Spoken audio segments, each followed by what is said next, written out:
மும்பையில் பேஸ்புக் நேரலையில் பேசிக் கொண்டிருந்த போதே சிவசேனா உத்தவ் தாக்கரே அணியைச் சேர்ந்த நிர்வாகி அபிஷேக் கோசல்கர் சுட்டுக் கொல்லப்பட்ட சம்பவம் பரபரப்பை ஏற்படுத்தியுள்ளது. அதிர்ச்சியூட்டும் இந்த சம்பவத்தின் வீடியோ காட்சியும் வெளியாகியுள்ளது. உத்தரகாண்ட் மாநிலம் ஹல்த்வானியில் கட்டப்பட்ட மதரசா சட்டவிரோதமானது என அதிகாரிகள் அறிவித்ததை அடுத்து அதனை இடிக்கச் சென்றதால் வன்முறை வெடித்தது. இதனால் இயல்பு நிலையை தக்கவைக்க கலவரக்காரர்களை கண்டவுடன் துப்பாக்கி சூடு நடத்த உத்தரவு பிறப்பிக்கப்பட்டுள்ளது.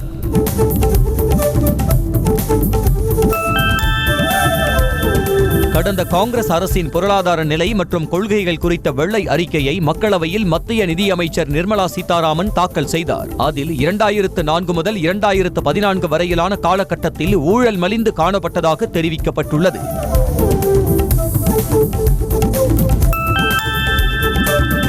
மாநிலங்களவையில் ஓய்வு பெறவுள்ள எம்பிக்களுக்கு குடியரசு துணைத் தலைவரும் மாநிலங்களவை தலைவருமான ஜெகதீப் தன்கர் பிரிவு உபசார விழா நடத்தினார். நடப்பாண்டில் மட்டும் மாநிலங்களவையைச் சேர்ந்த 68 எம்பிக்கள் ஓய்வு பெறவுள்ளனர் என்பது குறிப்பிடத்தக்கது.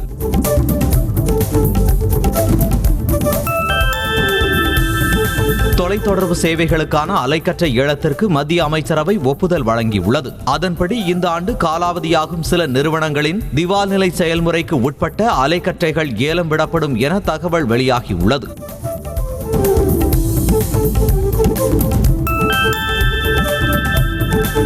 இந்தியாவின் தேசிய பாதுகாப்பு ஆலோசகர் அஜித் தோவால் கிரீஸ் பாதுகாப்பு ஆலோசகர் அதானசியோஸ் எண்டோகோஸை சந்தித்து பேசினார். டெல்லியில் நடைபெற்ற இச்சந்திப்பின் போது இரு நாடுகளின் முக்கிய விவகாரங்கள் மற்றும் பாதுகாப்பு சவால்கள் குறித்து பேசப்பட்டதாக கூறப்படுகிறது. வரும் மக்களவை தேர்தலில் தமிழ்நாட்டின் 39 தொகுதிகளிலும் திமுக கூட்டணியே வெல்லும் என சி ஓட்டர் மற்றும் இந்தியா டுடே நடத்திய கருத்து கணிப்பில் தெரிவிக்கப்பட்டுள்ளது. கடந்த டிசம்பர் முதல் ஜனவரி மாதம் வரை 35,000 பேரிடம் கருத்து கணிப்பு நடத்தப்பட்டதாக கூறப்பட்டுள்ளது.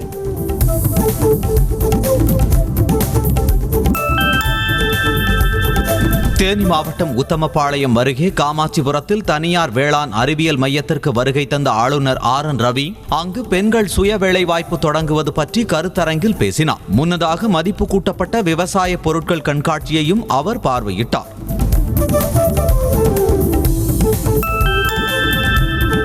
மாநிலங்களும் முதலமைச்சர்களும் இருப்பது பிரதமருக்கு பிடிக்கவில்லை என முதல்வர் மு க ஸ்டாலின் தெரிவித்துள்ளார். மத்திய அரசின் பாரபட்சமான நிதி ஒதுக்கீட்டை கண்டித்து டெல்லியில் கேரள முதல்வர் பினராயி விஜயன் நடத்திய போராட்டத்தில் காணொலி மூலம் முதல்வர் மு க ஸ்டாலின் உரையாற்றினார்.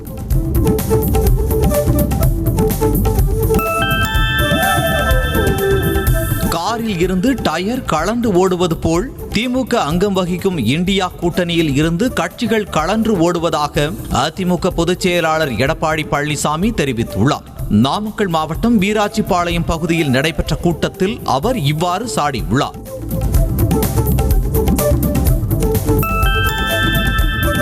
மக்களவைத் தேர்தல் கூட்டணி குறித்து ஆலோசனை நடத்த உயர்மட்ட நிர்வாகிகளுக்கு தேமுதிக பொதுச் செயலாளர் பிரேமலதா விஜயகாந்த் அழைப்பு விடுத்துள்ளார். கூட்டத்தில் சுதீஷ், பார்த்தசாரதி உள்ளிட்டோருடன் ஆலோசனை நடத்தப்பட்டு கூட்டணி தொடர்பான அறிவிப்பு வெளியாகும் என கூறப்படுகிறது.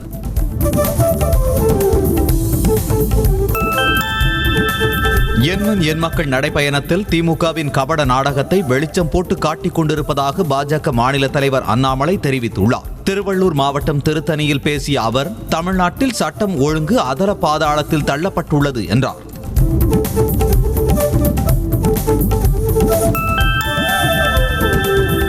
அண்ணாமலையை நம்புவது மண்குதிரையை நம்புவது போல் ஆகிவிடும் என முன்னாள் அமைச்சர் ஜெயக்குமார் கடுமையாக விமர்சித்துள்ளார். நெல்லையில் செய்தியாளர்களை சந்தித்த அவர், மாற்றுக் கட்சியில் இருந்து அதிமுகவில் சேர்ந்தவர்களை தேடி பிடித்து பாஜகவில் சேர்த்துள்ளதாக சாடினார்.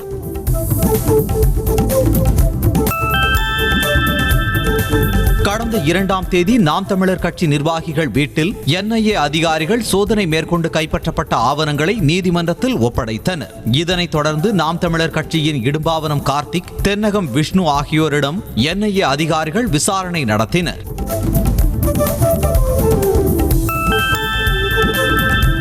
தமிழ்நாடு, கேரளா உள்ளிட்ட 4 மாநிலங்களில் பல்வேறு இடங்களில் NIA அதிகாரிகள் வியாழனன்று சோதனை நடத்தினர். 6 இடங்களில் நடத்தப்பட்ட சோதனையில் மாவோயிஸ்ட் தொடர்புகள் குறித்த ஆவணங்கள், சிம் கார்டுகள், ரொக்கப்பணம் உள்ளிட்டவை கைப்பற்றப்பட்டன.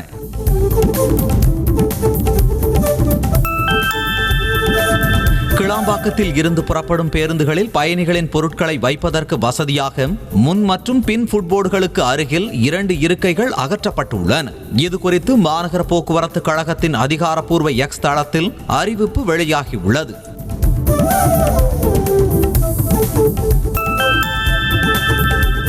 வேலூர் மாவட்டம் காட்பாடி தொகுதி கரிகிரி பகுதியில் நகர்ப்புற வாழ்விட மேம்பாட்டு வாரியத்தின் சார்பில் 42.56 கோடி மதிப்பீட்டில் கட்டப்பட்டுள்ள குடியிருப்புகளை தனக்கு தெரியாமல் யாருக்கும் வழங்கக்கூடாது என்று நீர்வளத்துறை அமைச்சர் துரைமுருகன் தெரிவித்துள்ளார். முன்னதாக 400 குடியிருப்புகளையும் அவர் திறந்து வைத்தார்.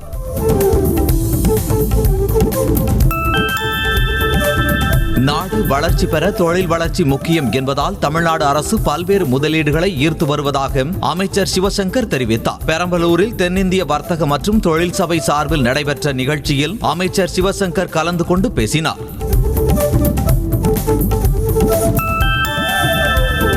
அரசியல் சாசனத்திற்கு எதிராக உத்தரகாண்டில் பொது சிவில் சட்டம் அமல்படுத்தப்பட்டுள்ளதாக சிபிஎம் கட்சி மாநில செயலாளர் கே பாலகிருஷ்ணன் குற்றம் சாட்டினார். இது குரங்கு குட்டியை அவிழ்த்துவிட்டு ஆழம் பார்க்கும் கதையாக உள்ளதாக அவர் விமர்சித்தார்.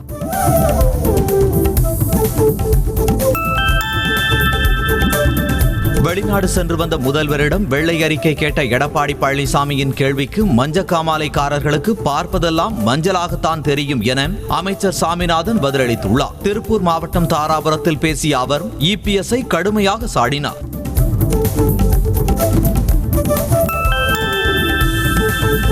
தேர்தலில் அளித்த வாக்குறுதியை முழுமையாக நிறைவேற்றும் முதலமைச்சரை நாம் பெற்றிருப்பதாக அமைச்சர் அன்பில் மகேஷ் தெரிவித்தார். தாலிக்கு தங்கம் வழங்கும் நிகழ்ச்சியில் பேசிய அவர் தமிழக அரசுக்கும் மகளிருக்குமான பிணைப்பு என்பது வேறு எந்த மாநிலத்திலும் காண முடியாத ஒன்று என கூறினார்.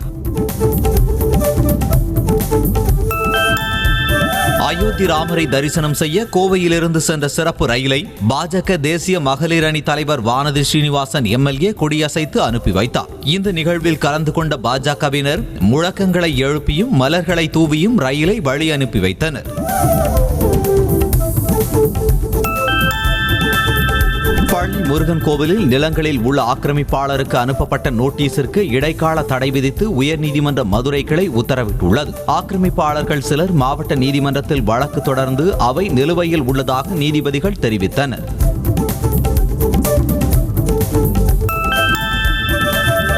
ஆயுள் தண்டனை கைதி சிறையில் இறந்த விவகாரத்தில் சிவகங்கை நகர் டிஎஸ்பி தலைமையில் விசாரணை நடத்த உயர்நீதிமன்ற மதுரை கிளை உத்தரவிட்டுள்ளது. மனுதாரர் காவல்துறையிடம் இழப்பீடு கோர முடியாது என்றும் தேவைப்பட்டால் மாவட்ட சட்டப்பணிகள் ஆணைய குழுவிடம் முறையிடலாம் என்றும் நீதிபதிகள் கூறினர். கள்ளக்குறிச்சி மாவட்டம் ஊசெல்லூர் கிராமத்தில் அங்கன்வாடி மையத்தில் மதிய உணவு சாப்பிட்ட 12 குழந்தைகள் மற்றும் தாய்மார்கள் 2 வாந்தி மயக்கம் ஏற்பட்டு மருத்துவமனையில் அனுமதிக்கப்பட்டனர். இதுகுறித்து உளுந்தூர்பேட்டை டிஎஸ்பி தலைமையிலான போலீசார் விசாரணை நடத்தினர்.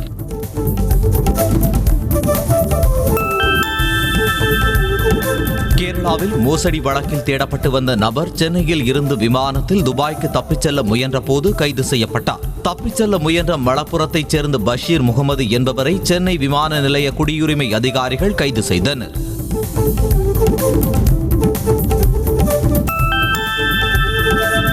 ஆலந்தூர் ஜிஎஸ்டி சாலையில் ஆக்கிரமிப்பு இடத்தில் இருந்த பொருட்களை அப்புறப்படுத்தும் போது தீ விபத்து ஏற்பட்டது. ஆக்கிரமிக்கப்பட்ட அரசு நிலத்தில் இருந்த இரும்பு குழாய்களை வெல்டிங் வைத்து அப்புறப்படுத்தும் போது ஏற்பட்ட தீயை உடனடியாக தீயணைப்பு வீரர்கள் அணைத்தனர்.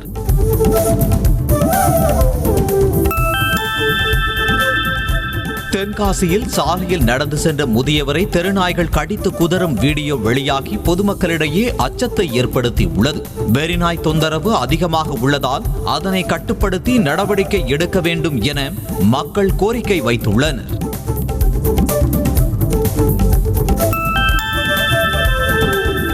புதுக்கோட்டை மாவட்டம் கரம்பக்குடியில் வெறிநாய் கடித்ததாக 2 பெண்கள் உட்பட 10க்கும் மேற்பட்டோர் காயமடைந்து மருத்துவமனையில் சிகிச்சை பெற்று வருகின்றனர். இந்த சம்பவத்தை அடுத்து வெறிநாய்களை கட்டுப்படுத்த நடவடிக்கை எடுக்க கோரிக்கை விடுக்கப்பட்டுள்ளது.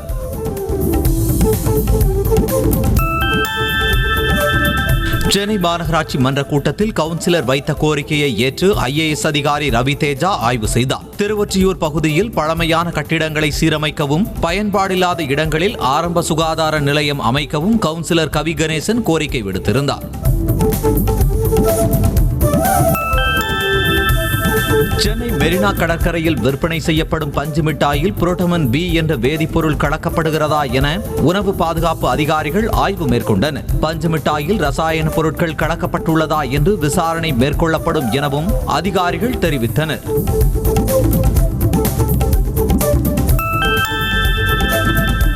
சென்னை காசிமேடு பகுதியில் மின்மாற்றியில் வெளிப்பட்ட தீப்பொறிகளின் காரணமாக அருகில் இருந்த பெட்டிக்கடை பற்றி எரிந்தது.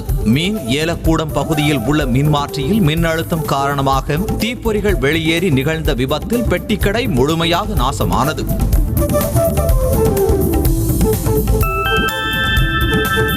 பூந்தமல்லி ஒருங்கிணைந்த நீதிமன்ற வளாகத்தில் அடிப்படை வசதிகள் செய்து தர கோரி வழக்கறிஞர்கள் நீதிமன்ற புறக்கணிப்பில் ஈடுபட்டனர். கைகளில் துடைப்பம், கூடைகளை ஏந்தி ஆர்ப்பாட்டத்தில் ஈடுபட்ட வழக்கறிஞர்கள் அரசின் கவனத்தை ஈர்ப்பதற்காக நீதிமன்ற வளாகத்தை சுத்தம் செய்தனர்.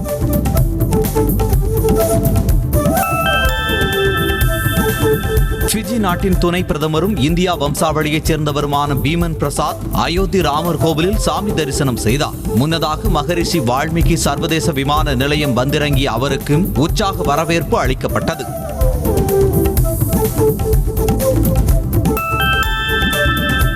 மீண்டும் ஆட்சிக்கு வர இந்து முஸ்லிம் பிரிவினையே செயல் திட்டமாக பிரதமர் மற்றும் RSS அமைப்பினர் கொண்டுள்ளதாக ராஜஸ்தான் மாநில காங்கிரஸ் தலைவர் கோவிந்த் சிங் தோதாஸ்த்ரா தெரிவித்துள்ளார். 2014ஆம் ஆண்டு ஆட்சிக்கு வந்தபோது கொடுத்த வாக்குறுதிகள் குறித்து பேச வேண்டும் என்றார்.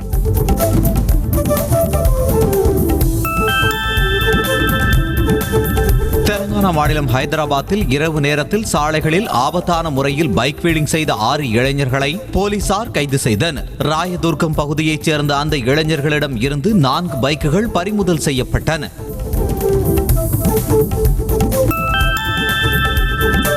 மயிலாடுதுறை அருகே புதிய பேருந்து சேவையை தொடங்கி வைத்த MLA ராஜ்குமார் சுமார் 22 கிலோமீட்டர் தூரத்திற்கு ஓட்டிச் சென்றது ஆச்சரியத்தில் ஆழ்த்தியது. மணல்மேட்டில் இருந்து பட்டவர்த்தி மயிலாடுதுறை வழியாக திருவாரூர் மாவட்டத்திற்கு புதிய வழித்தடத்தில் இப்பேருந்து சேவை தொடங்கப்பட்டது.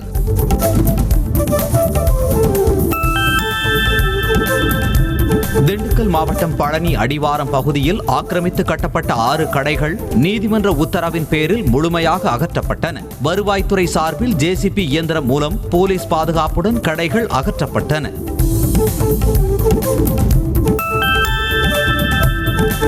ராணிப்பேட்டை மாவட்டம் வாலாஜாப்பேட்டை நகராட்சிக்கு உட்பட்ட அரசு மாவட்ட தலைமை மருத்துவமனைக்கு 1,10,000 ரூபாய் மதிப்பிலான ECG கருவியை நகராட்சி நிர்வாகம் வழங்கியது. கருவியை பெற்றுக்கொண்ட மருத்துவமனை நிர்வாகம் நகராட்சி நிர்வாகத்திற்கு நன்றிகளை தெரிவித்தனர்.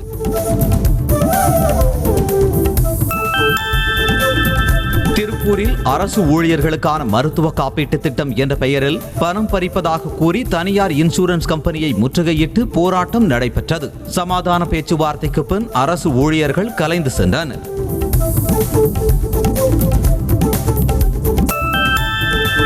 அரியலூர் மாவட்டம் ஜெயங்கொண்டத்தில் உள்ள அமர் நர்சிங் கல்லூரி அரசு அனுமதி பெறாமல் இயங்கி வந்தது கண்டுபிடிக்கப்பட்டுள்ளது. கடந்த 2 ஆண்டுகளாக இந்த கல்லூரி முறைகேடாக செயல்பட்டு வருவதாக மாவட்ட நிர்வாகத்திடம் புகார் தெரிவித்ததை அடுத்து சீல் வைக்க நடவடிக்கைகள் தொடங்கியுள்ளன.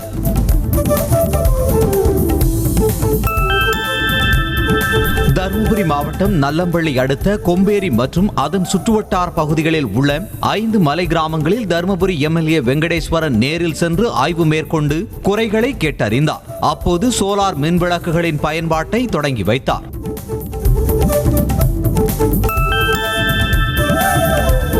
கோவை மாவட்டம் சௌரிபாளையம் பகுதியில் செப்டி டேங்க் கழிவுகளை அகற்றும் பணியில் ஈடுபட்ட நபர் விஷவாயு தாக்கி உயிரிழந்தார். மோகனசுந்தரம் என்பவர் தனியார் அடுக்குமாடி குடியிருப்பில் செப்டி டேங்க் கழிவுகளை சுத்தம் செய்யும் பணியில் ஈடுபட்ட போது விஷவாயு தாக்கி உயிரிழந்தார்.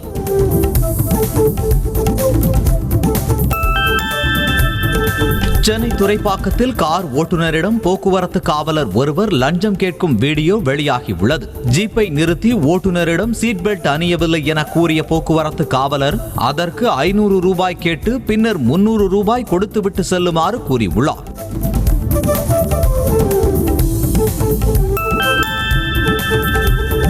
திண்டுக்கல் மாவட்டம் கொடைக்கானலில் சுமார் 400 ஆண்டுகள் பழமை வாய்ந்த வெள்ளக்கவி கிராமத்தில் போதிய அடிப்படை வசதிகள் செய்து தரப்படவில்லை என கிராம மக்கள் குற்றம் சாட்டியுள்ளனர். ஊராட்சி தலைவர் மற்றும் செயலர் இணைந்து முறைகேட்டில் ஈடுபட்டுள்ளதாகவும் புகார் தெரிவிக்கின்றனர்.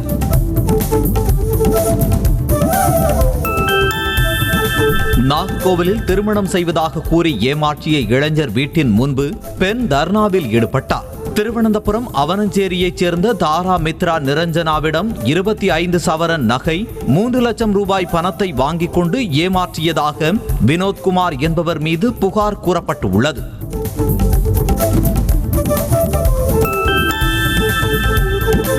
மதுரை திருப்பரங்குன்றம் அருகே ஹார்விப்பட்டி பேரூராட்சியில் உள்ள கிளை நூலகம் இடிந்து விழும் அளவிற்கு சேதமடைந்துள்ளதால் அங்கு செல்லும் வாசகர்கள் அச்சத்தில் உள்ளனர். அதை புனரமைக்க வேண்டும் அல்லது புதிய கட்டிடம் அமைக்க வேண்டும் என கோரிக்கை விடுக்கப்பட்டுள்ளது.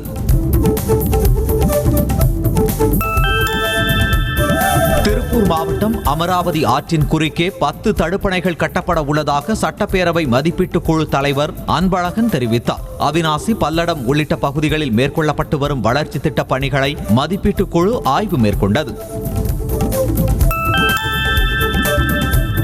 ராணிப்பேட்டை மாவட்டம் கைனூரில் ரயில்வே சுரங்கப்பாதை அமைக்கும் பணி பாதியில் நிறுத்தப்பட்டுள்ளதால் ஆத்திரமடைந்த மக்கள் நாடாளுமன்ற தேர்தலை புறக்கணிப்பதாக தெரிவித்தனர். இதையடுத்து தற்காலிக பாதை அமைத்து தருவதாக அதிகாரிகள் உறுதியளித்தனர்.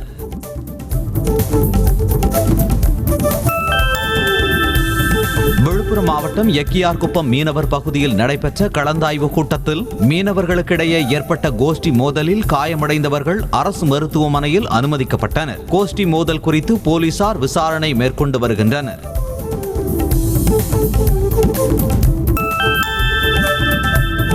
திருப்பரங்குன்றத்தில் காவலரின் வீட்டில் புகுந்த நல்ல பாம்பு பிடிக்கப்பட்டு வனப்பகுதியில் விடப்பட்டது. செங்குன்றம் 2வது தெருவில் காவலர் ரூசோ வீட்டுக்குள் பாம்பு இருந்தது குறித்து தகவல் அறிந்து வந்த திருநகரைச் சேர்ந்த ஸ்னேக் பாபு அதை சாதுரியமாக பிடித்தார்.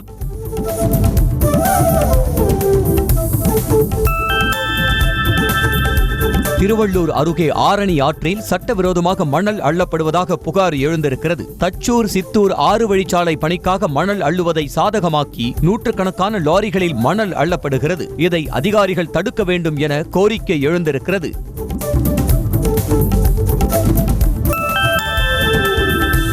கடலூர் மாவட்டம் பன்ருட்டி அருகே போதை ஆசாமி ஒருவர் தெருவில் நிர்வாணமாக நடந்து சென்ற சம்பவம் பரபரப்பை ஏற்படுத்தியது. அம்மாப்பேட்டையைச் சேர்ந்த குணசேகரன் என்பவர் காவல் நிலையம் முன்பு சாலையில் படுத்துக்கொண்டு ரகளையில் ஈடுபட்டதுடன் காவலரையும் மிரட்டியுள்ளார். ராணிப்பேட்டை மாவட்டம் அரக்கோணம் வட்டாட்சியர் அலுவலகத்திற்கு வரும் பொதுமக்கள் பயன்பாட்டிற்கு கழிவறை இல்லை என்ற புகார் எழுந்துள்ளது. தினந்தோறும் பல்வேறு சான்றிதழ் பெறுவதற்காக வரும் மக்கள் பயன்பாட்டிற்கு இலவச கழிப்பறை வசதியை ஏற்படுத்தி தர பொதுமக்கள் கோரிக்கை வைத்துள்ளனர்.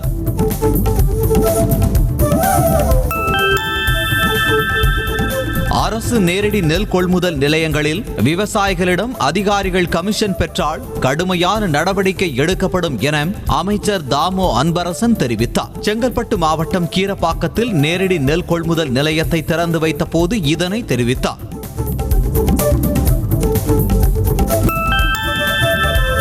தேனி மாவட்டம் ஆண்டிப்பட்டியில் அம்மை நோயால் பாதிக்கப்பட்ட 6 வயது சிறுமி சிகிச்சை பலனின்றி உயிரிழந்தார். ஒக்கரைப்பட்டி கிராமத்தைச் சேர்ந்த இந்த சிறுமி தவறான சிகிச்சையால் பலியானதாக கூறி அவரது பெற்றோர், உறவினர்கள் அரசு மருத்துவமனை வளாகத்தில் போராட்டத்தில் ஈடுபட்டனர்.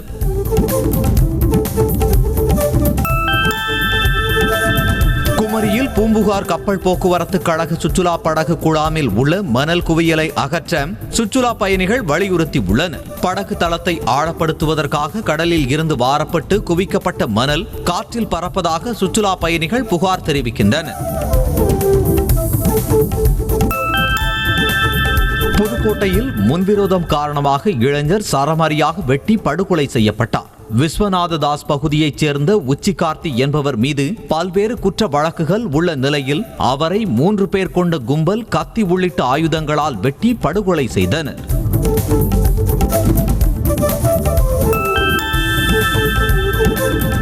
சிவகங்கை மாவட்டம் திருப்பத்தூர் அருகே சாலை விபத்தில் சிறுவன் உள்ளிட்ட 2 பேர் உயிரிழந்தனர். ஊர்குளத்தான்பட்டியைச் சேர்ந்த பழனிசாமி என்பவர் தனது உறவுக்கார சிறுவன் சக்தி என்பவருடன் புல்லட் பைக்கில் சென்றபோது அஞ்சலக வாகனம் மோதி விபத்து ஏற்படுத்தியது.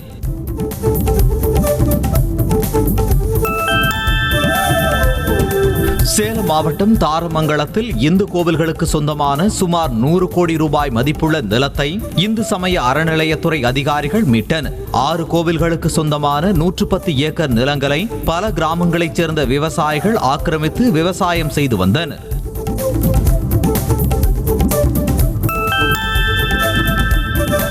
பாகிஸ்தானில் நேற்று பதிவான வாக்குகள் எண்ணப்பட்டு வரும் நிலையில் நிச்சயமாக நாங்கள் வெற்றி பெறுவோம் என்று இம்ரான்கான் தெரிவித்துள்ளார். நமக்கான நேரம் வந்துவிட்டால் எந்த சக்தியாலும் நம்மை தோற்கடிக்க முடியாது என குறிப்பிட்டு தேர்தல் கணிப்பு படத்தை எக்ஸ் தளத்தில் பகிர்ந்துள்ளார்.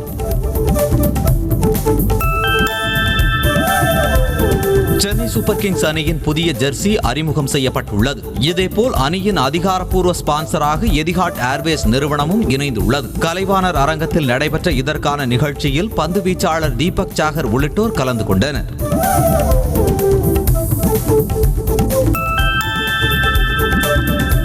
மற்ற அணிகளை காட்டிலும் 2024 IPL தொடரின் பிளே ஆஃப் சுற்றுக்கு தகுதி பெறும் முதல் அணியாக சென்னை இருக்கும் என்று சுனில் கவாஸ்கர் கணித்துள்ளார். மேலும் ஏலத்தின் போது சென்னை வாங்கிய வீரர்கள் அணியை பலப்படுத்துவதாக அமைகின்றனர் என்றும் அவர் கூறினார்.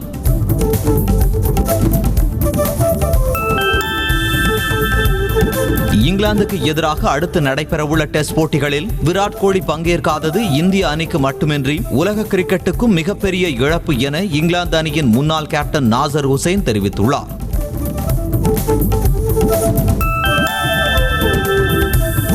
ரோஹித், ஹர்திக் பாண்டியா ஆகியோர் தற்போது இன்ஸ்டாகிராமில் ஒருவரை ஒருவர் பின்தொடரவில்லை என சமூக வலைதளங்களில் வைரலாகி வருகிறது. ரோஹித்தை பின்தொடர்வதை நிறுத்தியது ஹர்திக் தான் என்று ரசிகர்கள் கருத்து மோதலில் ஈடுபட்டு வருகின்றனர்.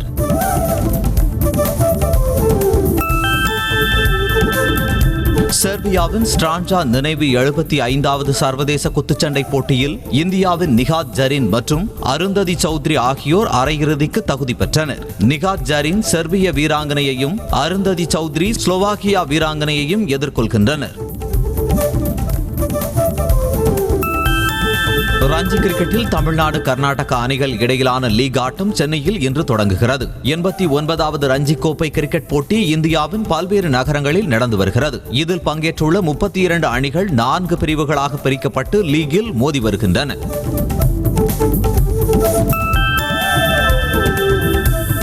கோட் திரைப்படத்தின் படப்பிடிப்பு நிறைவு பெற்ற பின்னர் நடிகர் விஜய் ஓய்வுக்காக வெளிநாடு செல்ல உள்ளதாக தகவல் வெளியாகியுள்ளது. அரசியல் கட்சி தொடங்கியதை தொடர்ந்து கோட் படத்தின் இறுதிக்கட்ட படப்பிடிப்பில் பங்கேற்று வரும் அவர் விரைவில் ஓய்விற்காக வெளிநாடு செல்ல திட்டமிட்டிருப்பதாக கூறப்படுகிறது.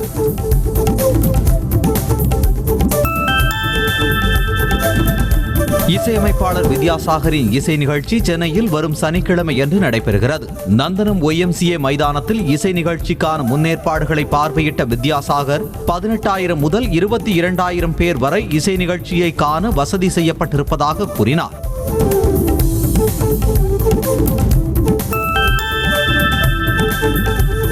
எவ்வளவு சம்பளம் தருவதாக இருந்தாலும் சூதாட்ட விளம்பரங்களில் நடிக்க மாட்டேன் என கூறிவிட்டதாக இசையமைப்பாளர் GV பிரகாஷ் தெரிவித்தார். மேலும் சூதாட்ட விளம்பரங்களில் நடிக்க பல கோடி ரூபாய் சம்பளம் தருவதாக பலர் தன்னிடம் அணுகியதாகவும் அவர் கூறினார்.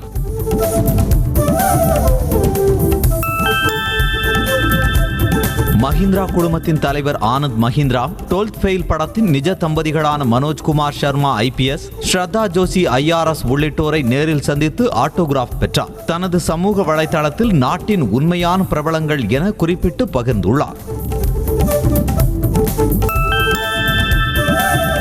இயக்குனரும் நடிகருமான சசிகுமார் புதிய படத்தில் ஒப்பந்தமாகியுள்ளார். கழுகு படத்தின் மூலம் பிரபலமான இயக்குனர் சத்யசிவா இயக்கத்தில் சசிகுமார் இணைந்துள்ள இப்படத்திற்கு ஃப்ரீடம் ஆகஸ்ட் 14 என பெயரிடப்பட்டுள்ளது. நாயகியாக லிஜோமோல் ஜோஸ் நடிக்கிறார்.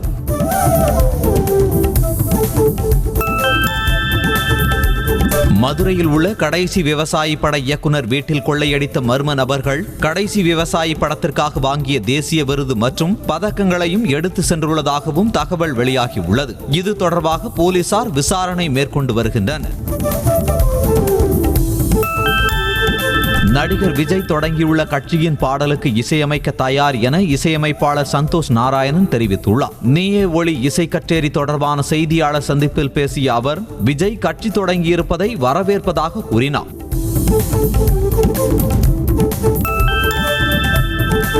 திருநெல்வேலி மாவட்டம் நெல்லையப்பர் காந்திமதி அம்பாள் திருக்கோவிலில் தை அமாவாசை பத்திர தீப திருவிழாவை ஒட்டி சாமி சன்னதி மணிமண்டபத்தில் தங்க விளக்கில் தீபம் ஏற்றப்பட்டது. இதில் திரளான பக்தர்கள் கலந்து கொண்டு சாமி தரிசனம் செய்தனர்.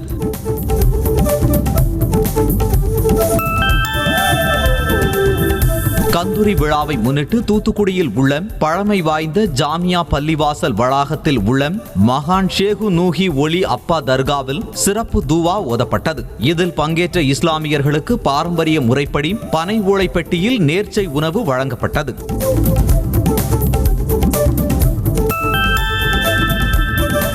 விருதுநகர் மாவட்டம் வாழவந்தபுரம் காதிர் அவுலியா பள்ளிவாசலில் இந்து சமுதாய மக்களின் சீர்வரிசையோடு மத நல்லிணக்கத்துடன் கந்தூரி விழா நடைபெற்றது. பள்ளிவாசலில் நடைபெற்ற சிறப்பு தொழுகைக்கு பின் அனைவருக்கும் கந்தூரி விருந்து அளிக்கப்பட்டது.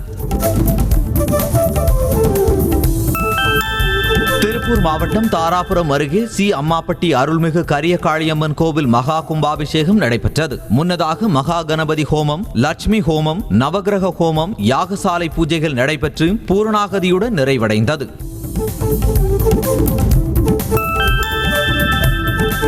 கடலூர் மாவட்டம் பெண்ணாடத்தில் இருந்து திருச்சி சமயபுரம் மாரியம்மன் ஆலயத்திற்கு நூற்றுக்கணக்கான பெண்கள் பாத யாத்திரை சென்றனர். ஆண்டுதோறும் தை மாதத்தில் மாலையிட்டு 7 நாட்கள் விரதம் இருக்கும் பெண்கள் 95 கிலோமீட்டர் தூரம் வரை நடந்து சென்று சமயபுரம் மாரியம்மனை வழிபடுகின்றனர்.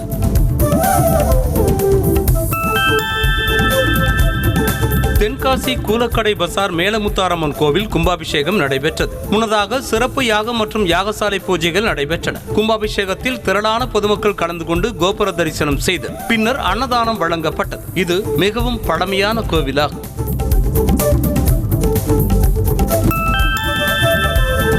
வாட்ஸ்அப்பில் நோட்டிபிகேஷன் மூலமாக பிளாக் செய்யும் புதிய வசதி அறிமுகப்படுத்தப்பட்டுள்ளது. வாட்ஸ்அப்பில் தேவையில்லாத விளம்பரம் உள்ளிட்ட குறுஞ்செய்திகள் வருவதாக குற்றச்சாட்டுகள் வந்த நிலையில் இந்த புதிய வசதி அறிமுகப்படுத்தப்பட்டுள்ளது.